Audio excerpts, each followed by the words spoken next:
And Mr. President, while I'm here, I want to briefly comment on another nominee that is being considered today by the Senate, and that is Representative Bridenstine.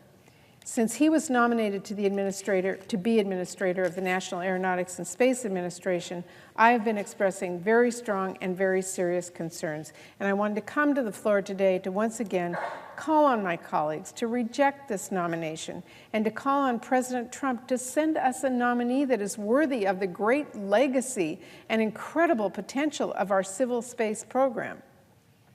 My deep concerns with Representative Bridenstine fall into two categories.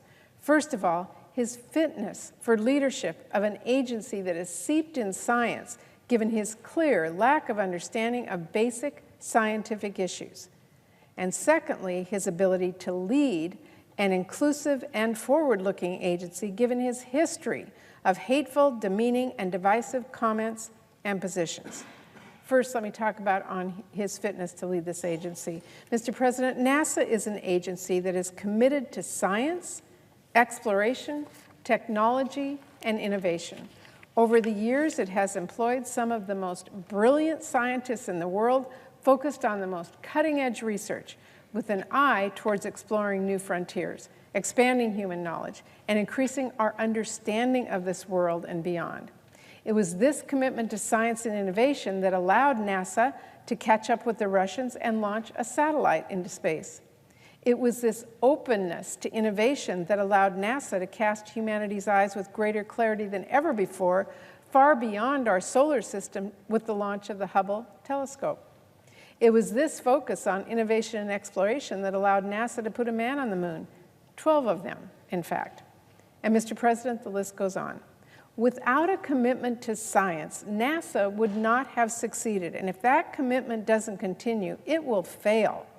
So, Mr. President, that's why I'm very concerned that Representative Bridenstine not only is not committed to science, he flat out rejects clear scientific consensus.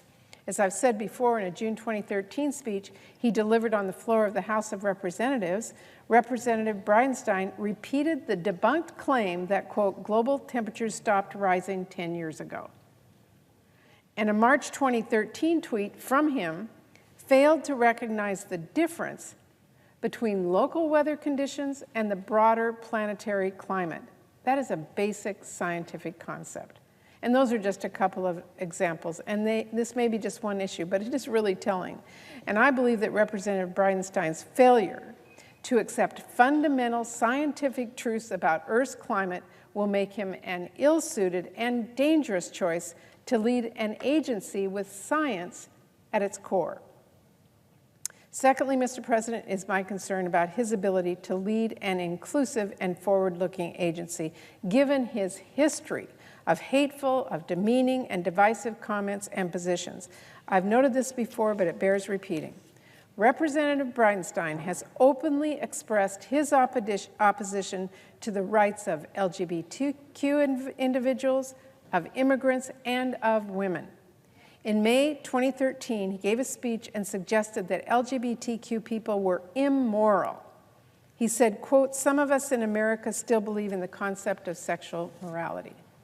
And in response to the Supreme Court's marriage equality ruling in 2013, he stated that he would keep fighting for, quote, traditional marriage. Representative Bridenstine has a history of supporting anti-Muslim groups and has consistently defended a number of President Trump's discriminatory policies on immigration, including the Muslim travel ban. He even defended President Trump's comments about sexually assaulting women, saying they were, quote, locker room talk. He has gone on shows and stages to stand with bigots and racists, not to debate them, but to agree with them.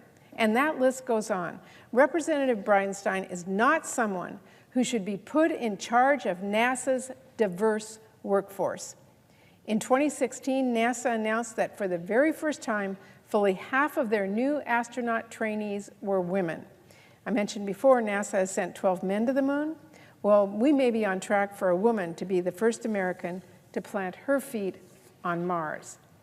So at a moment in our history where we want every student in this country, every one of them, to dream big dreams and to strive for high goals and explore careers in science and technology and engineering and math, regardless of where they are from or who they love or what color their skin is, sending someone like Representative Bridenstine to lead our nation's space agency would send the absolute wrong signal and move our country in the absolute wrong direction. So, Mr. President, I'll be voting against that nomination, and I will be strongly encourage our colleagues to do as well. Thank you, Mr. President. I yield the floor.